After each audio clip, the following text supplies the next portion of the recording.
Do you live in a world filled with corporate data? Are you plagued by siloed departments? Are your lackluster growth strategies demolishing your chances for success? Are you held captive by the evil menace, Lord Lack? Lack of time, lack of strategy, and lack of the most important and powerful tool in your superhero tool belt, knowledge. Never fear, HubHeroes. Get ready to don your cape and mask, move into action, and become the Hub Hero your organization needs. Tune in each week to join the League of Extraordinary Inbound Heroes as we help you educate, empower, and execute. HubHeroes, it's time to unite and activate your powers. Yeah, it is. Let's activate those powers. So here's where this episode comes from. I'm literally sitting on the couch. I'm chilling. And all of a sudden, my brain starts to run this scenario of like, man, XYZ is just like OP. And by the way, I'm talking about HubSpot. I'm talking about HubSpot here. And then all of a sudden, my brain's like, well, but is it compared to ABC? I'm like, ooh, ABC is OP. A lot of letters, George. And then, well, hang on, I'm going to get to the numbers in a second, Max. And what so about then DEF? I'm like, but actually compared to like 1, 2, 3, ooh, man, 1, 2, 3 is OP. Wow. Like, and so ABC, XYZ, 1, 2, 3, all OP. Clip that, put it on the internet on a loop, just see whose brain we break there. But just wait till you hear about OS. Yeah. No. And Oopsie, so oopsie. whoop, beep. And so my question, I really wanted to come to this episode and ask you guys, when you think of overpowered, or when you just think of tools, or tool that is like super powerful, like, where does your brain go? And so the question, I literally put in Slack, I said, the question of the day for today's episode is, what do you think the most powerful part or thing about HubSpot software? Notice I put in software. I wanted to exclude the community, which, by the way, I love the community. We've said the community 100 times in historical episodes. Community is OP. That's true. Yeah, the community is far OP. more than Let's OP. let's get that out of the way. But what do you think They're the S most tier is powerful what we part? would say. S tier. They're what? Yes, S tier. S tier. Oh, S tier. Yeah, See, because I've like seen those D videos, class. and call me the old you guy in know. the room, but I don't understand that whole. Anyway, that's a We whole were different. gonna do we were gonna do a tier ranking episode of HubSpot workflow actions back in the day that we never did. Oh, You remember that? Yeah, back Maybe in the we day. might have to do that. We should probably. I do think that. we should. I should brush up on the S, C, D, whatever tiers there are. S is the best, and then A, B, C, D. Yeah. And so why is S the best? Anybody want to like educate me before we actually get into the rest of this? It's just a gaming thing. Super. Oh, it's just a gaming. Okay. It's just real Okay, so gamer it's- hour stuff. So it's okay. So what do you think the most powerful part or thing about HubSpot software is, and why? So who wants to go first? I feel like you do this episode with anybody, they're going to go, it's workflows. Yeah. You know what I Yeah. mean? Like, Yeah. and I think, from He stole it right out of my mouth. Oh, it's AI. yeah, you know what I mean? And I think Yeah. from like a raw tool perspective, that's sort of like the easy answer, right? 'Cause Yeah. it's like, it has its fingers in like literally everything, and it can do whatever you want, and Right. I think but for me, like if you're saying like the most powerful thing about it, Yeah. Mm-hmm. I mean, it just has to be how it interconnects all the different parts or departments or units or pieces like of your business together in a way that like you just can't do with like a standalone point solution that would be built for like any of those. You know what I mean? Like, think about how many times you've like interacted with, businesses, and the people that you're talking to are like, oh, I can't see that support uses its own system, or I don't know, just in all the sales, I time. can't see what they're doing in marketing, or like whatever, right? That is like a fundamental friction that like just makes it difficult not only for people to do their jobs internally, but also like to even communicate with other folks about other parts of the business that aren't them. You know what I mean? And HubSpot is uniquely built in a way where it kind of like unifies all those different operations and gives people, you know, the visibility into like what's happening everywhere else in the business, you know, given that they have the permission to look at it. Right. So Max, you're basically saying that the most powerful part or thing about HubSpot software is the way that it can align people or humans to the processes they do in the organizations that they work for. I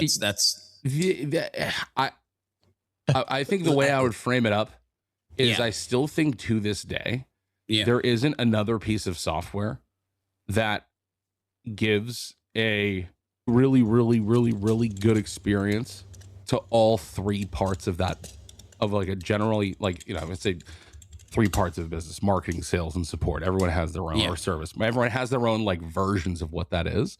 Right.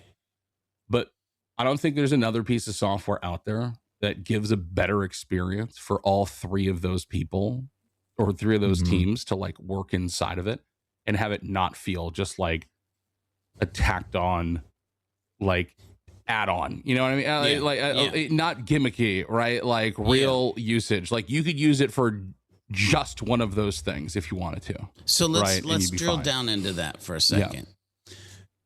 Because by the way, it feels very umbrella-ish to me right now, what you're saying. Although true as all get out. Like, yes, it does this. But like, how does it do it? Is it like this tool, like 1 tool, 3 tools? Like what's happening under the umbrella, under the hood, Max, that makes you say, yes, because these things are happening, that like, or because these tools are in place, and now your teams get better alignment? Yeah, I mean, I think the base level is records. Right. Okay. Like that. Like that's the thing. Like I can be, a service or support person dealing with an angry customer, and I can go back and actually look at everything recorded from the sales process on a deal record, for example, and go and figure out where expectations were, set incorrectly. Right. But at the same time, I could be a salesperson. Maybe someone's going through like a trial and they're having a problem or something, and I can go and look and see how they interacted with the support team and actually understand what's going on there. I could be a marketer who captured a whole bunch of leads at a trade show or through some other campaign that I did, or some email campaign, and actually see down the line that person interacted with that stuff, and then they're getting sold to, and then they're getting onboarded, and I can see all of that in the same system without jumping into a bunch of different products. And like, a lot of that is like the record infrastructure and how easy it is to adapt it to different teams and how they do their job, and the visibility that it gives other people. You know what I mean? Like that is a huge piece, even though it seems like to us, one of the simplest parts of HubSpot. I think you gotta understand, like for other people, like it's the visibility just isn't there. So you said that word 3 times, by the way, because at first, umbrella, Max, it was like, well, it helps the people align with the processes. But then when I dug a little bit deeper, and again, you said this word 3 times, visibility. And I would ask, like, do you have visibility in your organization? Can you see across the things that Max is talking about? Maybe not. Chad, I want to flip to you, and Max, don't worry, I'm going to come back because I do have a sneaky trick question for both of you after we get past this thing. But Chad, what do you think the most? Because by the way, when I was sitting on the couch, I was battling with, well, is it Revenue Hub? Because I mean that brings all the money into the business. That's what processes it. That's what orchestrates the organization of it. But I mean, is that really what brings the money in? Exactly. We'll get there. So, Chad, what do you think the most powerful part or thing about HubSpot software is, and why do you think that? Yeah, I think it depends on who you are, and it depends on what your needs are. But for me, it definitely has to be, previously the hub formerly known as operations, now known as data. And I think that in and of itself with Data Studio, this goes to exactly what Max is talking about on the front end, but where I'm talking about it on the back end, right? Yeah. So the front end meaning in software language zone, front end is the user interface, the UI, UX, user interface, user experience. And then the data architect side is, okay, I have with Data Hub, especially enterprise, but even without, you can still create custom data sets, meaning you can create curated data for people who you want to teach reporting to at a light level. Hey, these are the properties that we use for sales reporting. Use your sales reporting data set for that. That can include custom formulas, some level formulas. But you know what else you can do with data set is get data ingestion from an external source. You can now take and put your data in Snowflake or AWS S3 if you have an enterprise with some sort of a product and you're on AWS. You can actually put it into S3 buckets, which are just data bucket containers where enterprises can aggregate their data from many other data sources and bring it into HubSpot and use it as BI, like as a data tool. But you don't even have to only use it as a data tool. You can actually sync that data to objects through Data Hub. You can fire workflows off that external data, which, I mean, again, it gives you the ability to put in front of your team exactly what Max was talking about at the data level. It allows you to do the thing that Max was describing, right? Because yes, there's standard integrations, but when there's not, and you have like, some NetSuite baggage add-on on Apache PHP from 1995 or like an ASPX or something, and you have access to the data, you could get it into HubSpot, right? That's amazing. Get it either in there or at least visible in HubSpot. Between that, and I mean, I could go to other things too, but man, it's so configurable at the data level for slicing and dicing, ingestion and export. Yeah. So it's interesting. Okay. Chad, you went with the data or data side of this. Max, we drilled down into records. And my isn't question, that also kind of data though? But it's the front end of the data. It's the showing of the data, right? So here's the thing, like, do you even need records if you don't have data? Yeah, exactly. You see what I'm saying? So so let me ask the trick question. Kind of.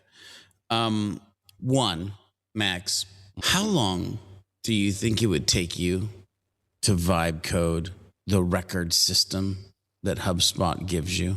Depends on where does the record system end, right? Because like a lot of it's the customization. You know you can vibe code a simple like record page probably pretty easily, right? Sure. But like if you think of all the work that they've put in over like the past like 15 years on like how much that stuff can be customized, right? Because along with that comes things like custom UI extensions and like the viewing permissions and that's like all crazy. These other different UI extensions that are even like native to records, you know what I mean? And then like never mind all the customization layers on top of it. That's like a long time is the answer. So you're saying it's not a weekend? It's not a weekend or a week, and all of a sudden, Max, you're just chilling with like the best record system. No, it's a weekend. It's a weekend of pain, and then it's another month going back and buying it again. That's what it is. Yeah. Okay, interesting. So, Chad, how long would it take you to vibe code the data structure and data side of what you just said was one of the most powerful parts of HubSpot? Well, data is just data, right? I mean, it just lives in data tables and whatever. But the engine that allows for the ingestion, and I mean, really, it all comes down to public facing knowledge documents and the ability to use the system. I mean, like, people are all the time like, oh, I'm just gonna code this thing up and I'll just put it in base 44, replit, and I'm done, or lovable, you know, and then like, but they never once have tested user permissions. You don't want everybody seeing everything. Right. Like, it's crazy how much work goes into that. But people see what AI can do, and it's so impressive. It is so impressive.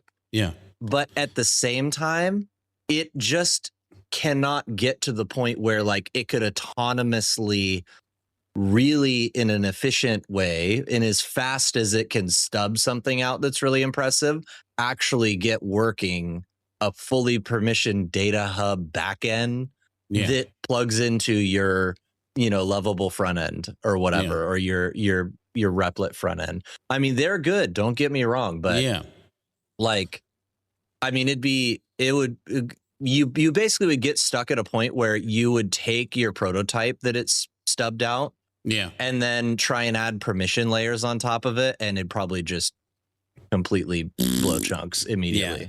So think about this, because I started this, by the way, with like asking you guys if you played video games, right? And I'm listen, I can give an example of like, I used to love to play Frogger, which, yes, I know I'm dating myself, but Frogger was the bomb. And I would have times where I would try to solve one of the screens, I guess I would call it. And I would always go a certain way. And then it wasn't until I realized I had to go a different way that I'd beat that screen.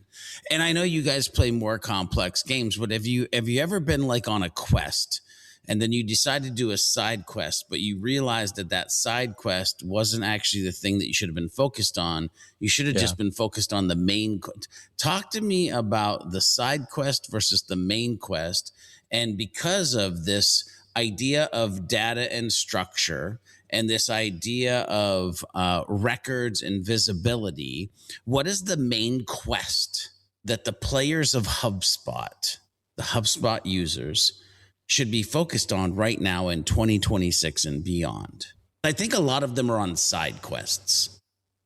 They're dicking around with trying to build their own stuff over here. They're thinking about this over here because it's the easy way out. Like, right? We jokingly said workflows, AI. Like they're focused on these buzzword side quests. Yeah, this is ADHD. This is what I have. Which is like, what's the quest? Dude, I'm sorry, HubSpot is the worst place to be if you have ADHD. It is like so easy to go off and just build some dumb stuff. Well, it's just for fun. It and I builds do this your a lot in their skills, demo but portals. Quad design is even worse. I'll tell you that. That is like that is not. I'll go down into right there, like brother. I'll lose hours a day sometimes just like building some shit we'll never build. But you know, I think everyone's, if we want to use video games analogy, everyone's storyline is a bit different. And the big difference between playing a video game and using HubSpot is that storyline is defined differently for everybody, right? Kind of like Fable. Fable's a game where you your actions dictate the way the story goes, right?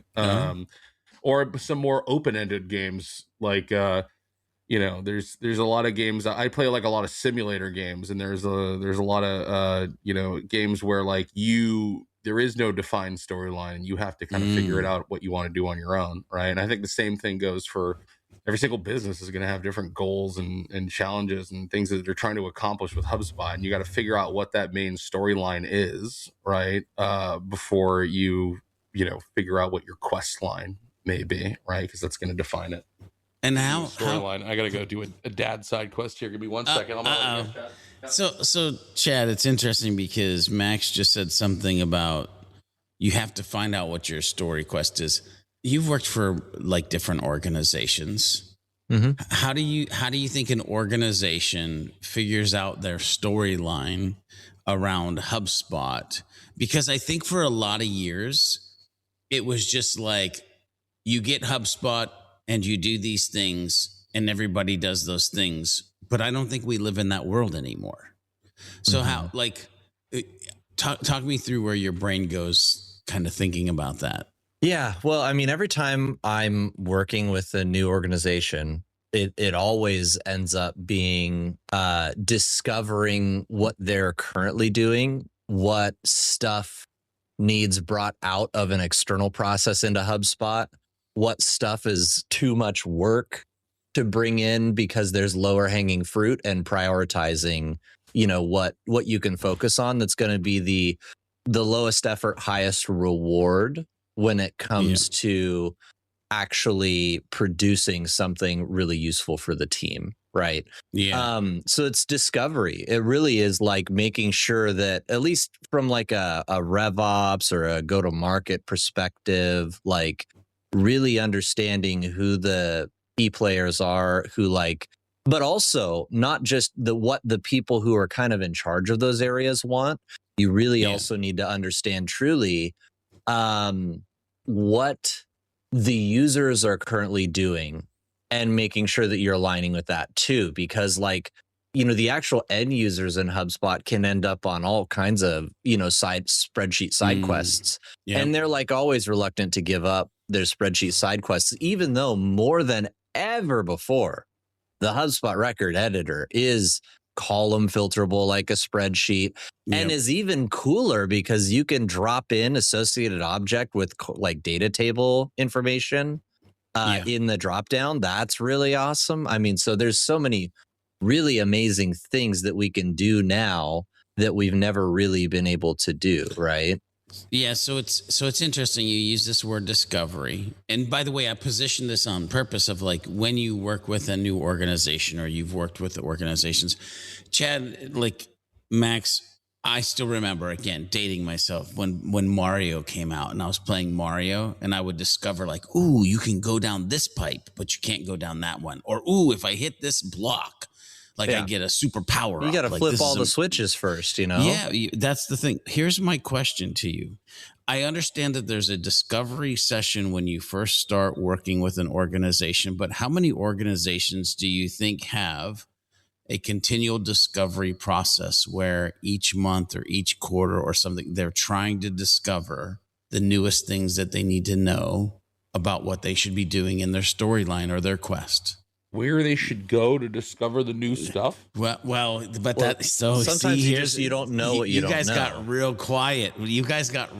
quiet. And I want everybody to understand what just happened, because what I'm saying, or what I think I believe, is that people will do discovery at the beginning of their quest, and then they'll just walk aimlessly along for the rest of the quest, bouncing into things, hoping that it's going to be the way that they make it through door number 3 to get to level 13. And they don't actually stop and try to rediscover the things they've learned from the map so far. The priority list in the backlog is constantly changing due to external circumstances. A lot of times it's so-and-so wants a thing or whatever. This is a, dumpster fire that needs dealt with right now. That happens a lot. Oh, wow, we got rid of the revenue. We don't calculate revenue like HubSpot calculates revenue. Or whatever, so you got to figure out how to get something by a certain time period because it's just what whoever needs, right? And you don't want to just have people doing it in spreadsheets. So you need to align the data model with that, or you need to align the user interface so the users can put in the information, or, whatever. Or the marketing data needs to get back for reporting purposes, blah, blah, blah, right? It's constantly changing. I mean, I think, so discovering what's you're just like Max was saying with Fable, your main quest is never the same. It's always changing because it's unique to your portal. Each portal has its own storyline, right? Yeah. You should do good due diligence. This was our roadmap, but be able to you know what? That whole feature tree just got dumped. We actually don't need it anymore. Right. Yeah. I think Max, also too is sometimes what I've found is like you get to this point where you build up your portal and it's kind of like where it was supposed to be after implementation, and like you're kind of writing it out and people are using it and everything. But, you know, I'm not saying as a HubSpot admin, you need to constantly be looking for stuff to fix, right? Even if it's not broken, but like you should be checking in with people and like asking if they're having any problems with the way it currently works, and if they can't do any important parts of the job that they thought they'd be able to do or they should be able to do. Because sometimes people will just be like, oh, that's the system, because they're used to like other tools where like it works the way it works and you can't fix it. So like oftentimes they're not going to say anything, right? So I think like as an admin, you know, you could just build it and be like, all right, people are using it, like my job is done here. It's like, no, sometimes you do have to go like sniff out where the, you know, inefficiencies are, or like, could we do this a little bit better? Or like, what do you think is painful about doing your job day to day? And like find solutions to fix that stuff. You know what I mean? Because again, like I think a lot of people don't know that it can be fixed because people are still very used to the system works the way it works. Right. And that's how it is. And it's not worth me complaining about it. Right. Yeah. All the time, especially when there's new people. I try to like say, hey, look, this is here. You can add these things. The world's your oyster. You just got to talk to us. Let us know. But it's also like a balancing act. It's also a balancing act, because you don't want to be changing shit every day because one person says they're having a problem. Right. So it's like, I would try to seek out issues, go confirm those issues that like, say like, hey, you know, Jane said she was having this problem doing XYZ. Jim, is that also something like you're experiencing? Oh, it is. Cool. Is everyone else experiencing it? Yeah. Okay, cool. Maybe we should come up with a plan to fix it and then like communicate that to everybody. Right. You know, like I think as a HubSpot admin, you have a duty to be like where, like once it's built the way it was like originally meant to be built, you should be looking for ways to make it better. And you should be seeking out the feedback that you need to do that in a smart way versus going on a bunch of side quests on your own and just doing things because you think it's cool and you know HubSpot can do it. And that's like a very easy trap to fall into, right? Like you have the power, you've got the super admin, you can go build this like new stuff that no one ever asked for. And then people get confused and things are changing every day. You can't do that, right? Yeah. But you can seek out problems because oftentimes those problems can just kind of remain silently. Without you knowing, right? Because unless you ask, you know, so seek out that extra dialogue tree, if you will. So it's interesting. A couple of things. One, it took us about minute 28 of the podcast for somebody to actually use the word reporting, which when I asked the question, what do you think the most powerful part or thing about HubSpot software is? Nobody jumped up and said reporting. Yeah. We said AI, we said workflows. 28 minutes later, Chad, like just suddenly, like if it's your reporting or something, like the numbers. And what's interesting is when you're playing a game, usually there's some type of like hit points or whatever, like there's stats. You know, there's a timer, there's a stats, and that's all part of the game that we have to pay attention to. Like I'm literally, again, aging myself, but I decided that I wanted to play a little game on my phone the last trip that I took, and so I downloaded the infamous Tetris game. And when you get to like level, I don't know, 33 or something, all of a sudden there's a timer, and it like I ran out of time, and I was mad because no, my job was to put the blocks into place, not pay attention to the time. But then all of a sudden I had to pay attention to time because it changed. Business is changing every day. Here's the thing. What I find very fascinating about this conversation is that a lot of HubSpot is OP. And what I hear you guys saying is the part that is most OP in an organization depends upon the player who picks up the thing to actually use it. So are we coming back full circle to say actually the most powerful thing about the HubSpot software is the humans? Are we saying the most powerful thing about the HubSpot software is the people who pick it up, that apply it to the processes and the other people in their organizations, and they are paying attention, listening because they have vision and visibility that they need? Is that what we're saying the most powerful part of HubSpot software is? I don't know. It was a gentleman flexible enough. Wow. Gentlemen, what is your final thoughts for this episode before we send people back to their regular scheduled day? You can do it. Yeah, water boy, baby. You can do it. I love it. We should just end it there. Chad, what's your final thoughts? It's flexible enough to let you turn your thoughts into reality inside of an organized system. That's the superpower, really, if you boil it down. For true. Rewind and listen to that 5 times. And while you're doing that, don't forget to be a happy, helpful, humble human. And of course, do some happy HubSpotting along the way. We'll see you next week, ladies and gentlemen. Okay, Hub Heroes, we've reached the end of another episode. Will Lord Lack continue to loom over the community, or will we be able to defeat him in the next episode of the Hub Heroes Podcast? Make sure you tune in and find out in the next episode. Make sure you head over to thehubheroes.com to get the latest episodes and become part of the League of Heroes. FYI, if you're part of the League of Heroes, you'll get the show notes right in your inbox, and they come with some hidden power-up potential as well. Make sure you share this podcast with a friend, leave a review if you like what you're listening to, and use the hashtag HubHeroes Podcast on any of the socials and let us know what strategy conversation you'd like to listen into next. Until next time, when we meet and combine our forces, remember to be a happy, helpful, humble human, and of course, always be looking for a way to be someone's hero.